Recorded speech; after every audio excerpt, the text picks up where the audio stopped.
बुलेटिनमध्ये आपल्या सगळ्यांचं पुन्हा एकदा स्वागत आणि एक महत्त्वाची बातमी बुलढाण्यातून येतेय।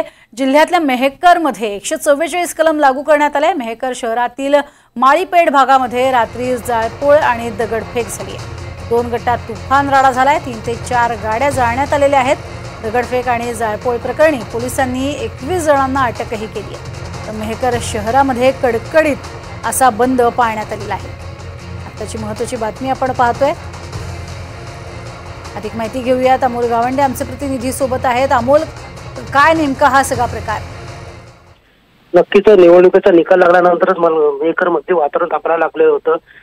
आरोप प्रत्यारोप सुरू होते। कार्यकर्ते सुद्धा रस्त्यावर उतरले होते। त्याच्याच पार्श्वभूमीवर बुलढाणा जिल्ह्यातील मेहकर मतदारसंघामध्ये काल रात्रीला माळीपेठ जो भाग आहे त्या भागामध्ये 2 गटामध्ये तुफान राडा झाला, दगडफेक सुद्धा झाली आणि काही वाहनांची जाळपोळ सुद्धा करण्यात आलेली आहे। मात्र पोलिसांनी तात्काळ याची दखल घेत जे 21 जण आहे 21 जणांना ताब्यात घेण्यात आलेले आहे। त्यांना अटक सुद्धा करण्यात आलेली आहे। सध्या 144 कलम मेहकर मतदारसंघामध्ये लागू करण्यात आलेली आहे आणि सध्या पोलिसांनी शांततेचे आवाहन केलेले आहे। मात्र राजकीय निकालातूनच हा वाद झाल्याचे समोर येत आहे अशी माहिती सुद्धा आपल्याला पोलिसांनी दिलेली आहे।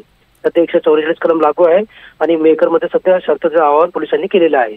तज्ञ नक्कीच, मात्र या संपूर्ण प्रकरणामध्ये 21 जणांना अटकही करण्यात आलेली आहे असं कळतंय। सध्या 144 लागू करण्यात आलेला आहे। बाकीच्या ठिकाणची स्थिती काय आहे?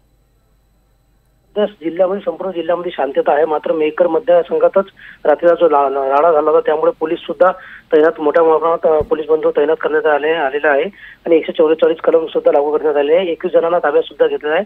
आणखी काही जे आहे आरोपी त्यांचा शोध पोलीस सध्या घेत आहे। नक्कीच, तुर्तास धन्यवाद या संपूर्ण माहितीसाठी अमोल।